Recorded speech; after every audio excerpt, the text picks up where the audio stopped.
3 సార్లు మా బీజేపీ కార్యకర్తల వల్ల, మా గోషామల్ ప్రజల వల్ల నేను 3 సార్లు ఎమ్మెల్యే అయినా. కానీ ఇక్కడ కొంతమంది మా అధికారులు ఏ విధంగా ప్లాన్ చేస్తారు తెలుసా? ఆ 2 డివిజన్లో నా మనిషి కార్పొరేటర్ ఉండాలి, ఇంకొక పెద్ద మనిషి ఆ 2 డివిజన్లో నా మనిషి ఉండాలి కార్పొరేటర్, ఇంకొక పెద్ద మనిషి ఆ 1 డివిజన్లో నా మనిషి ఉండాలి. అరే భయ్, మీ మనుషులు మీ కాన్స్టిట్యున్సీలో పెట్టుకోండి, నా కాన్స్టిట్యున్సీలో ఎందుకు? నా మనిషి ఆ జిల్లా ప్రెసిడెంట్ కావాలి. అరే భయ్, మీ జిల్లా గురించి చూడండి. నా జిల్లా పైన ఎందుకు దృష్టి పెడుతున్నారు? నా కాన్స్టిట్యున్సీ పైన ఎందుకు దృష్టి పెట్టడం? నాకెందుకు ఇబ్బంది పెడుతున్నారు? నేను ఎప్పుడు కూడా అండి 119 కాన్స్టిట్యున్సీ ఉన్నది మొత్తం తెలంగాణలో. 180 కాన్స్టిట్యున్సీలో ఏమి జరుగుతుంది నేను అసలు చూడను. ఎందుకంటే నా కాన్స్టిట్యున్సీ బాధ్యత నాకు ఉంటుంది. నేను అదే కాన్స్టిట్యున్సీ డెవలప్మెంట్ గురించి నా కార్యకర్తలని ఆలోచన చేస్తా. నా జిల్లాలో 3 కాన్స్టిట్యున్సీ వస్తుంది: గోషామహల్, చార్మినార్, కార్వాన్.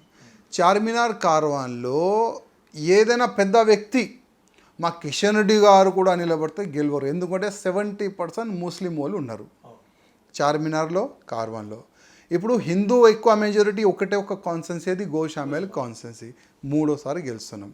అయ్యా 3సారి మేము గెలుస్తున్నాం, మా కార్యకర్తలు కూడా ఆశపడతారు కదా, మా కార్యకర్తలు కూడా ఆలోచన చేస్తారు కదా. ఇవాళ లేకపోతే రేపు రాజన్న నాకు ఈ డివిజన్ నుంచి కార్పొరేటర్ టికెట్ ఇస్తారేమో, ఆ డివిజన్ నుంచి కార్పొరేటర్ ఇస్తారేమో, మాకు జిల్లా ప్రెసిడెంట్ చేస్తారేమో అని ఆలోచన పెట్టుకోరు.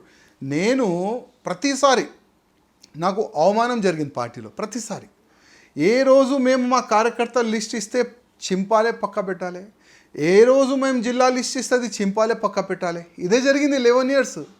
ఓకే, నా పైన మీరు దౌర్జన్యం చేసినారు, కానీ వేరే వేరే జిల్లాలో కూడా ఇదే చేసినారు కదా, వేరే కాన్స్టిట్యున్సీలో కూడా మీరు ఇదే చేసినారు కదా.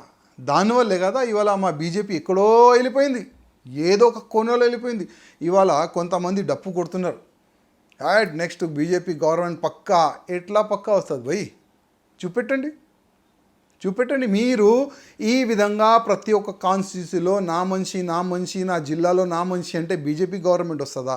మళ్ళీ ఆ జిల్లాలో ఉన్న పాత బీజేపీ కార్యకర్తలు ఎక్కడ పోవాలి? ఆ జిల్లాలో ఉన్న పాత బీజేపీ అధికారులు ఎక్కడ పోవాలి? ఆ జిల్లాలో ఎన్నో సంవత్సరాల నుంచి ప్రాణం పెట్టి, డబ్బులు పెట్టి, సమయం పెట్టి పనిచేసే వాళ్ళు ఎక్కడ పోవాలి? రాజాసింగ్ జీ, మీరు కుల్లం మాట్లాడతారు, నిజాలు మాట్లాడతారు. పార్టీ బతకాలి, ఈ పార్టీ అధికారంలోకి రావాలనే మీకు తాపత్రయం బాగుంది. కానీ ఇదే కాన్సెప్ట్ మీ పార్టీ హైకమాండ్కి, పార్టీ అధిష్టానానికి ఉండాలి కదా. ఇప్పుడు మా అధిష్టానం కూడా ఏంటంటే, నేను అనుకుంటున్నా అట్లా తెలంగాణ పైన ఎక్కువ వాళ్ళు దృష్టి పెట్టరు నేను అనుకుంటున్నాను. ఎందుకంటే దాదాపు భారతదేశం చాలా పెద్ద దేశం, ప్రతి ఒక్క స్టేట్ వాళ్ళు చూడాలి, ఎక్కడెక్కడ అవకాశం ఉన్నది వాళ్ళు అక్కడ బాగా బలం కూడా పెడతారు, అక్కడ గవర్నమెంట్ కూడా వచ్చినాయి. కానీ మా తెలంగాణలో ఏంటంటే, ఇక్కడ కొంతమంది ఉన్నారు పెద్ద బాబులు, మా నాన్న పార్టీ, మా అయ్య పార్టీ అనేవాళ్ళు మా పార్టీలో ఉన్నారు. వాళ్ళు కేంద్రం పెద్దోళ్ళకి ఏది చెప్తే అదే మా కేంద్ర అధికారులు కొంతమంది నమ్ముకుంటారు. వీళ్ళ వల్లనే మాకు కొద్ది ప్రాబ్లం జరుగుతుంది. ఇప్పుడు నేను ఇక్కడ చెప్తా ఒకటి, మీ మీడియాలో నా మనసులో ఉన్న నేను మాట చెప్తా అండి. I may not a political. నేను ఉన్న బీజేపీ అంటే ఒక ఎమ్మెల్యేగా ఉన్నా, నేను ఒకప్పుడు బీజేపీ ఎమ్మెల్యేగా ఉన్నాను. ఎమ్మెల్యే అంటే పొలిటికల్ లీడర్, కానీ అస్సలు నాకు రాజకీయమే తెలియదు, నేర్చుకోలే. నేను ఏమి నేర్చుకున్నా అంటే, అయ్యా ఏది మనకు నచ్చితే అది చేయాలి, ఏది కరెక్ట్ ఉంటే అది చెప్పాలి, అర్థం కాకపోతే పక్క నుంచి వెళ్ళిపోవాలి.